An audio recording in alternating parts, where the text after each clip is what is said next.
आज असंच किचनमध्ये काम करताना विचार आला की चला यार, आपण आधी किती छान दिसायचो, तोच लुक आपण परत रिक्रिएट करूया.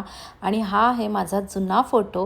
म्हटलं चला आपण अशाच पद्धतीने स्टाईल करूया. तुम्हाला माहिती आहे का की हा लुक तयार करणं आता इतकं सोपं झालेलं आहे, कारण माझ्याकडे आहे फेसेस कॅनडाचा स्ट्रोब क्रीम. अर्ध्या चेहऱ्यावरती मी लावून तुम्हाला माझा ग्लो दाखवते आणि तुम्हीच इथे डिफरन्स बघू शकताय. Glow is actually looking like a wow. त्यानंतर मी हायड्रामॅट फाउंडेशन की जे मी स्ट्रोब क्रीमसोबत मिक्स करून अप्लाय करते आहे.